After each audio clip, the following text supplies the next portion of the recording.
Assalamualaikum warahmatullahi wabarakatuh. Perkenalkan, saya Melarski Valensi dengan NIM C1 Channel 2 2078. Di sini saya akan mempresentasikan suatu materi tentang cara dan sistem pemungutan pajak, tarif pajak, dan fungsi pajak. Tentu saja yang akan kita bahas yaitu yang pertama, sistem pemungutan pajak.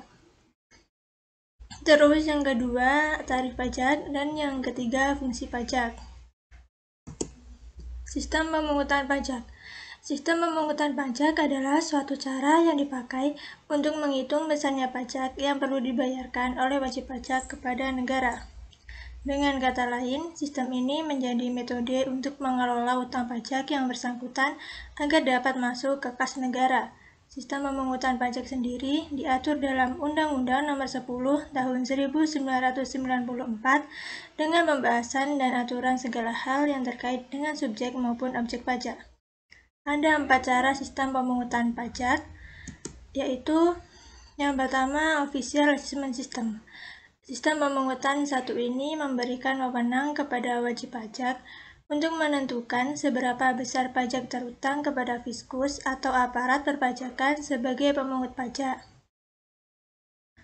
Ciri-ciri Official Assessment System yang pertama, wajib pajak bersifat pasif karena perhitungan pajak terutang dihitung oleh aparat pajak atau fiskus yang ditunjuk dalam pengelolaan pajak. 2. Pajak yang terutang muncul setelah aparat pajak menghitung pajak terutang dan diterbitkan SKP. 3. Pemerintah memiliki hak penuh dalam menentukan besar pajak yang menjadi kewajiban bayar oleh wajib pajak.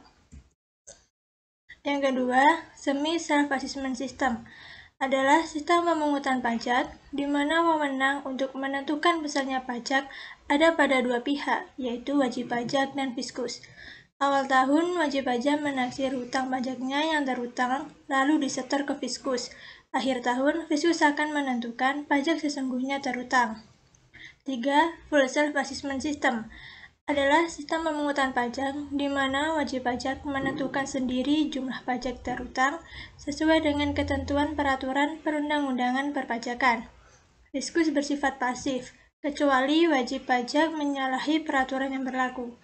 Wajib pajak diberi kepercayaan untuk yang pertama, menghitung sendiri pajak terutang, 2. Membayar sendiri jumlah pajak terutang, dan yang ketiga, melaporkan sendiri jumlah pajak terutang. Yang keempat, Withhold Assessment System. Untuk Withholding Assessment System ini, besaran pajak akan dihitung oleh pihak ketiga yang merupakan bukan wajib pajak ataupun aparat pajak. Contoh penerapan sistem ini adalah pemotongan gaji karyawan yang dilakukan oleh bendahara instansi terkait. Oleh karena itu, karyawan tidak perlu lagi mendatangi KPP untuk membayar pajak terutang tersebut. Jenis-jenis pengenaan pajak yang menggunakan Withholding Assessment System yaitu pajak penghasilan pasal 21, pajak penghasilan pasal 22, pajak penghasilan pasal 23, pajak penghasilan pasal 4 ayat 2 atau pajak penghasilan final, dan pajak pertambahan nilai. Dengan sistem pemungutan ini, subjek pajak akan mendapatkan bukti potong atau surat setoran pajak SPP yang berfungsi sebagai bukti atas pelunasan pajak. Tarif pemungutan pajak. Yang pertama ada tarif progresif. Tarif pajak progresif merupakan tarif pemungutan pajak yang mana persentase akan naik sebanding dengan dasar pengenaan pajaknya. Di Indonesia itu sendiri, tarif pajak progresif ini diterapkan untuk pajak penghasilan wajib pajak orang pribadi. Yang kedua, tarif degresif. Tarif degresif ini kebalikan dari tarif progresif. Artinya, tarif pajak ini merupakan tarif pajak yang persentasenya akan lebih kecil dari jumlah yang dijadikan dasar pengenaan pajak tinggi, atau persentase tarif pajak akan semakin rendah ketika dasar pengenaan pajaknya semakin meningkat. Yang ketiga, tarif proporsional. Tarif proporsional merupakan tarif yang persentasenya tetap meski terjadi perubahan terhadap dasar pengenaan pajak. Jadi, seberapapun jumlah objek pajak, persentasenya akan tetap. Contohnya adalah pajak pertambahan nilai 10% dan PBB 0,5% dari berapapun objek pajaknya. Yang terakhir yaitu tarif tetap atau regresif. Tarif tetap atau tarif pajak regresif adalah tarif pajak yang nominalnya tetap tanpa memperhatikan jumlah yang dijadikan dasar pengenaan pajaknya. Tarif pajak juga dapat diartikan sebagai tarif pajak yang akan selalu tetap sesuai dengan peraturan yang telah diberlakukan, seperti bea materai dengan nilai atau nominal sebesar Rp3.000 dan Rp6.000. Fungsi pajak. Yang pertama yaitu fungsi anggaran. Pajak berfungsi sebagai salah satu sumber dana bagi pemerintah untuk membiayai pengeluaran-pengeluarannya. Salah satu pemanfaatan pajak terkait dengan anggaran negara adalah pajak untuk membiayai rutin belanja pegawai, belanja barang, dan juga pemeliharaan. Dengan adanya pajak yang dibayarkan oleh setiap wajib pajak, maka tugas rutin tersebut pun bisa berjalan sebagaimana mestinya tanpa ada hambatan. Yang kedua, fungsi mengatur. Pajak berfungsi sebagai alat untuk mengatur atau melaksanakan kebijaksanaan pemerintah dalam bidang sosial dan ekonomi. Contohnya, A.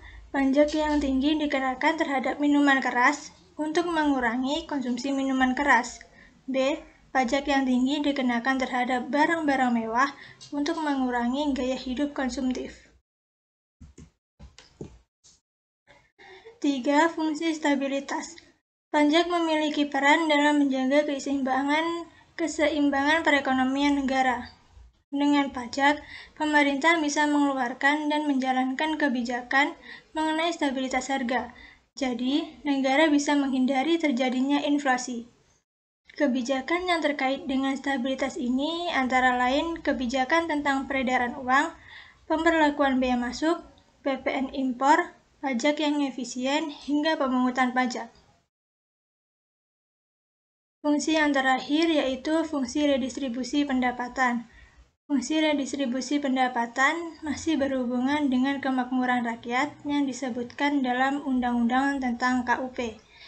Dengan adanya pajak, maka pemerintah dapat membuka lapangan pekerjaan baru hingga terjadi penyerapan tenaga kerja. Pendapatan masyarakat pun semakin merata. Demikian yang dapat saya sampaikan. Apabila ada kata-kata yang salah, saya mohon maaf. Saya akhiri. Wassalamualaikum warahmatullahi wabarakatuh. Terima kasih.